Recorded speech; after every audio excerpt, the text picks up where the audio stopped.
जंगल में टूनी चिड़िया और पिंकी चिड़िया दो सहेलियां एक ही पेड़ पर घर बनाकर रहा करती थी। पिंकी चिड़िया अंडे देने वाली थी और टूनी चिड़िया के दो नन्हे नन्हे बच्चे थे, एक बेटी और एक बेटा। पिंकी चिड़िया का पति परदेश गया हुआ था।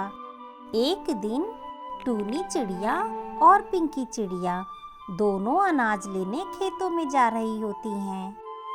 बच्चों, मैं तुम्हारे लिए अनाज लेने जा रही हूँ, तुम अंदर से दरवाजा बंद कर लेना, मैं जल्द ही अनाज लेकर आ जाऊंगी। बाहर घूमने मत जाना और कोई भी आए तो दरवाजा मत खोलना, नहीं तो शिकारी पक्षी तुम्हें पकड़कर ले जाएगा। नहीं माँ, हम कहीं नहीं जाएंगे। बच्चों को शिकारी चील से डराकर टूनी चिड़िया पिंकी चिड़िया के साथ अनाज लेने चली जाती है। पीहू, ये शिकारी चील कैसे होते हैं? गोलू, मुझे नहीं पता, लेकिन वो बहुत बड़ा और डरावना होता होगा, बिल्कुल भूत जैसा।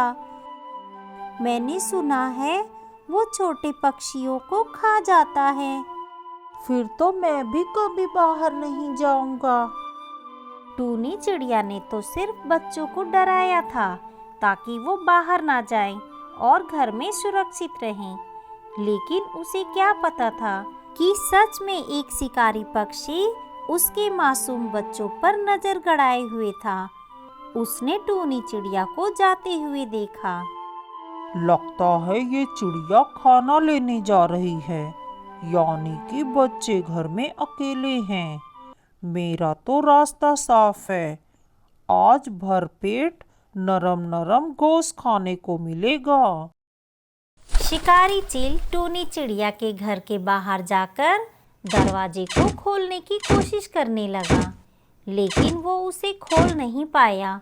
तो उसने बच्चों से कहा, बच्चों, दरवाजा खोलो।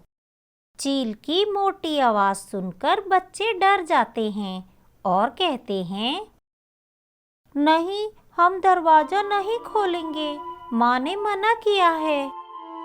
अरे बच्चों, मुझे तुम्हारी माँ ने ही भेजा है, मैं तुम्हारा मामा हूँ। देखो, तुम्हारी माँ ने तुम्हारे लिए ढेर सारे मीठे मीठे फल भेजे हैं। खाने का सुनकर गोलू दरवाजा खोलने जा ही रहा था कि तभी पीहू चिड़िया ने उसे रोका और कहा, रुको गोलू भैया, ऐसे दरवाजा मत खोलो, क्या पता ये शिकारी चील हो। लेकिन वो तो कह रहे हैं कि वो हमारे मामा जी हैं और माँ ने हमारे लिए खाना भेजा है। लेकिन माँ को खाना मिला होता तो वो खुद लेकर आती।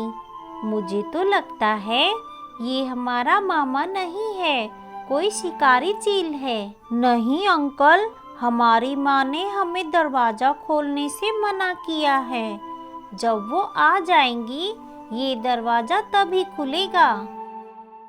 इतना सुन उस चील को गुस्सा आ जाता है और वो जोर जोर से दरवाजे पर लात मारने लगता है।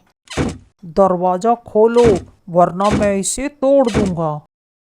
तभी उस चील ने दूर से एक कबूतर को आते हुए देख लिया। ये बच्चे तो बहुत ही चालाक हैं, अभी के लिए यहाँ से खिसक लेता हूँ, वरना जंगल के पक्षी मुझे पकड़ लेंगे। वो शिकारी चील वहाँ से चला जाता है। कबूतर ने उस चील को जाते हुए देखा तो वो वहाँ रुक जाता है। अरे, ये शिकारी चील यहाँ क्या कर रहा है? ये तो टूनी चिड़िया का घर है। कहीं इस चील ने टूनी चिड़िया के बच्चों को नुकसान तो नहीं पहुँचाया ना? बच्चों, तुम ठीक तो हो ना? मैं सोनू कबूतर हूँ, तुम डरो नहीं। कबूतर चाचा, अभी अभी शिकारी चील आया था। पीहू चिड़िया ने सोनू कबूतर से सारा किस्सा बताया। शाबाश बेटा, तुम दोनों बहुत ही समझदार हो। अब तुम बिल्कुल भी मत डरना, मैं यहीं बाहर हूँ जब तक तुम्हारी माँ नहीं आ जाती। थोड़ी ही देर में शाम होने वाली थी। टूनी चिड़िया और पिंकी चिड़िया अनाज लेकर वापस आ जाती हैं। अरे कबूतर भैया, आप यहाँ क्या कर रहे हो? कुछ हुआ है क्या? नहीं टूनी बहन, कुछ नहीं हुआ, लेकिन आगे कुछ भी हो सकता है। सोनू भैया, आप यूं पहेलियां मत बुझाइए, सीधे सीधे बताइए कि क्या बात है। तभी बच्चों ने अपनी माँ टूनी चिड़िया की आवाज़ सुनी और दरवाज़ा खोलकर बाहर आ गए। फिर सोनू कबूतर और बच्चों ने उनसे सारी बात बताई। आपका बहुत बहुत धन्यवाद सोनू भैया। अगर आप सही समय पर ना आते तो वो मेरे बच्चों को खा ही जाता। हाँ, जैसे इस दुष्ट चील ने रानी चिड़िया के बच्चों को खा लिया था।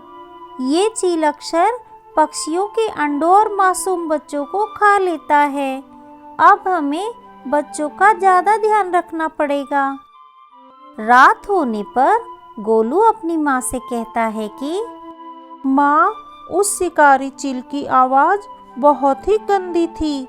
मेरे कानों में उसकी आवाज़ अब तक गूंज रही है। अगर कबूतर अंकल ना आते तो वो चील हमें खा ही लेता। चुप हो जाओ मेरे बच्चों, और तुम एकदम मत डरना। अब तुम्हारी माँ हमेशा तुम्हारे साथ रहेगी, तुम्हें कुछ नहीं होगा। अब तुम दोनों सो जाओ। आज के हादसे ने बच्चों को डरा दिया है। कल मैं पिंकी चिड़िया से इस बारे में बात करूंगी। उधर पिंकी चिड़िया भी टूनी चिड़िया के बच्चों और अपने होने वाले अंडों के बारे में सोच ही रही थी। बेचारे टूनी चिड़िया के बच्चे कितने डरे हुए थे। आज तो वो बाल बाल बचे हैं। अब तो मेरे अंडे देने का भी समय नज़दीक आ गया है। कहीं वो चील मेरे अंडों को तो नहीं, मुझे कल ही टूनी चिड़िया से इस बारे में बात करनी होगी। अगली सुबह पिंकी चिड़िया के पेट में बहुत तेज दर्द होने लगा। फिर भी वो टूनी चिड़िया के घर जाती है। टूनी चिड़िया, मेरे पेट में बहुत दर्द हो रहा है, लगता है मैं अंडे देने वाली हूँ। पिंकी चिड़िया, तुम आज अनाज लेने मत जाना, तुम मेरे ही घर में रहो। मैं तुम्हारे लिए और बच्चों के लिए अनाज ले आऊंगी। इससे मुझे मेरे बच्चों की कोई चिंता नहीं रहेगी। ठीक है टूनी चिड़िया, ये तो बहुत ही अच्छा आइडिया है। टूनी चिड़िया बेफिक्र होकर अनाज लेने खेतों में चली जाती है। उसी रात पिंकी चिड़िया ने भी 2 अंडे दे दिए। 2 दिन बीत जाते हैं। टूनी चिड़िया अपने बच्चों को पिंकी चिड़िया के पास छोड़कर बेफिक्र होकर अनाज लेने चली जाती थी। और वो चील जिसकी टूनी चिड़िया के बच्चों पर नज़र थी वहाँ आ जाता है और जोर जोर से दरवाजे पर लात मारने लगता है। बड़ी देर कोशिश करने के बाद दरवाज़ा टूट जाता है और वो बच्चों पर हमला कर देता है। पिंकी चिड़िया उन्हें बचाने की कोशिश करती है और घायल हो जाती है। पीहू और गोलू छुप जाते हैं, लेकिन वो चील पिंकी चिड़िया के अंडों को खा लेता है और वहाँ से चला जाता है। जब टूनी चिड़िया अनाज लेकर घर वापस आती है, अरे पिंकी चिड़िया, ये क्या हुआ? तुम कितनी घायल हो गई हो। माँ देखो ना, वो शिकारी चील फिर से आया था। उसने पिंकी आंटी को घायल कर दिया और उनके अंडों को भी खा गया। शोर सुनकर बहुत सारे पक्षी वहां आ जाते हैं। हमें इस चील का कुछ ना कुछ तो करना ही पड़ेगा। मेरे पास एक आइडिया है, ये चील फिर से यहाँ जरूर आएगा। सारे पक्षियों ने कालू कौवे की बात सुनी। रोज की तरह टूनी चिड़िया अनाज लेने चली जाती है। वो चील भी इसी इंतजार में था। वो फिर से टूनी चिड़िया के घर के बाहर आता है अरे वाह, आज तो दरवाजा भी खुला है। आज तो मेरा इंतजार खत्म हो गया। इन बच्चों को खाकर मेरा पेट फुल हो जाएगा। जैसे ही वो टूनी चिड़िया के घर के अंदर जाता है, वहाँ छुपे हुए सभी पक्षियों ने उसकी खूब पिटाई की। टूनी चिड़िया भी आ जाती है। सभी मिलकर उसे बहुत पीटते हैं। उस चील की इतनी पिटाई हुई कि वो डरकर उस जंगल से हमेशा के लिए भाग जाता है। अरे, मार मार कर मेरी हड्डी पसली तोड़ दी इन छोटे पक्षियों ने। क्या ऐसा भी कोई किसी को मारता है भला?